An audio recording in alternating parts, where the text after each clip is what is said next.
Detterman Show. I'm David Detterman. Today we have a special guest, John Dewey, promoting his new book, Democracy in Education. Let's welcome John Dewey. Hello, David. How are you? Good, how are you? Oh, I'm very well, thank you. Very well. Welcome to the Late, Late, Late Show. Oh, I'm so excited to be here. Great. Audience and I are very excited to hear about your new book, Democracy in Education. Oh, that's great. That's great. Be glad to talk about my new book. Awesome. All right, I just have a few questions for you that will help us understand the book a little more. Ask away, David. Ask away. Thank you. Okay, first, what is the main point of your book? Well, David, as far as the main point goes, I would actually have to narrow it down to two main points. The first point being, learning is done through experience. The only way you learn something is by doing it. The second point of my book is to discuss the relation between the individual and society, and that's linked to education. Could you elaborate a little more on that? Not a problem. I truly believe the only way that one can learn is through experience.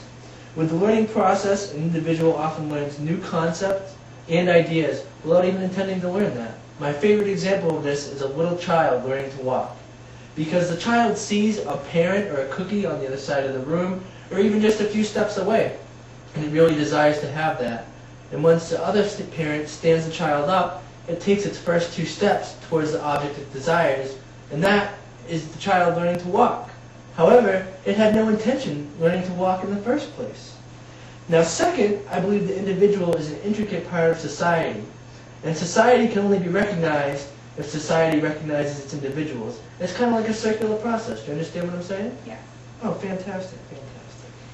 Okay, now I'd like to take some examples from your book and maybe you can discuss your ideas. Oh, not a problem. All right, let's start with how you view education and its link to social life. Not a problem, not a problem. Well, David, it's like a self-renewing process. In the natural life, such as reproduction or keeping yourself healthy, we self-renew. We create new people, we renew the cells within our body. It's a natural process. In the social life, education is linked to that in that we communicate a shared experience. And what that does is that renews our education. And as we gain experience, we can contribute new theories and new ideas to the already set educational process. That renews the standard of society and what society knows. Okay. So you're saying just as life renews itself, education in society does as well by the communication of experience. Exactly, exactly.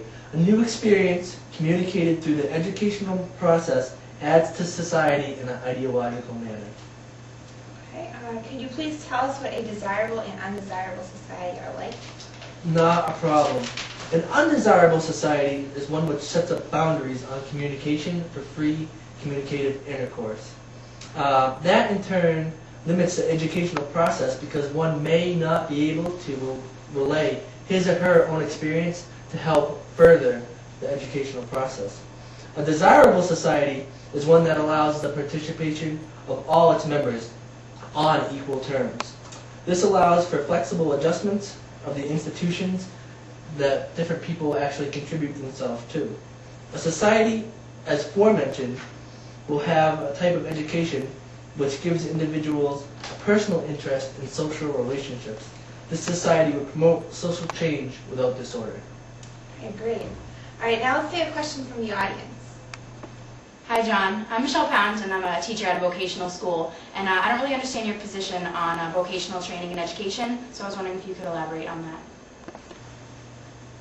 Gladly. There is a problem with today's vocational training. Rather than taking the experience of the learner and teaching him to think critically about new ideas and invent new theories towards the vocation, the system teaches those who go into a vocation to not question anything and only do the assignment. The system, as is, does not allow for open communication and learning, but rather closed communication from a boss downward standpoint. The state of vocational education, as we see it, does not allow the learning worker to experiment or have fun with his vocation, and that is a serious problem. but rather it promotes the repetition of the industrial regime, which is people being controlled by other people. If we change the way that we all look personally at vocations, we could change the American society as a whole just through education. Wow, John, that is a powerful statement. Is there anything you'd like to say in closing? Yeah, actually, right before I leave, I just want to remind people that learning is doing. Education is action and communication.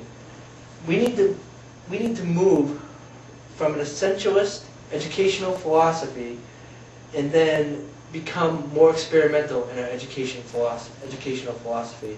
Thanks, Laban. It was a pleasure to be on your show, and I'll come back anytime. Thank you for joining us, John, and good luck promoting your new book. Thank you, thank you. It's dependable, so dependable, as dependable as can be. That's why every year more people buy RCA Victor than any other TV. for dependability. See your authorized RCA Victor dealer tomorrow. See for yourself why every year more people buy RCA Victor than any other TV.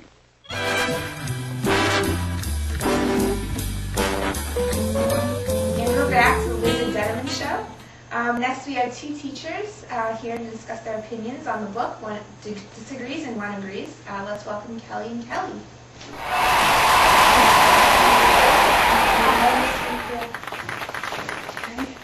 So, Kelly, let's hear what you have to say about this book. Well, I just don't agree with this book. I am a essentialist, so I believe that the main purpose of education is the transmission of culture and preservation of society. And in order to do that, you need to be learning the great works. You need to be learning the basics. You need to be learning science and literature. You're never going to know how to plant a tree or anything like that. And I think that standardization is the key to education, and that everybody needs to be on the same playing field. And in order to build upon your education, you need to have a solid foundation. And I just don't think that John Dewey quite understands that. Okay, thank you. How do you feel? Well, I agree with John Dewey's book 100%. In order to learn, one must completely experience it themselves, Learning has less to do with the great works and more to do with interaction with others and with different experiences.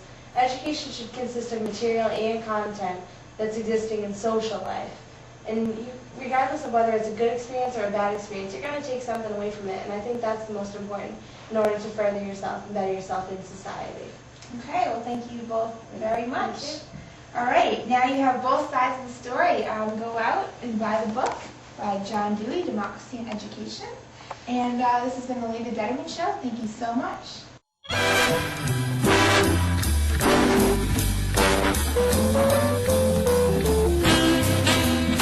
Next week on Laban Detterman, when good exercise equipment goes bad, choose stories of families torn apart by Pilates accidents.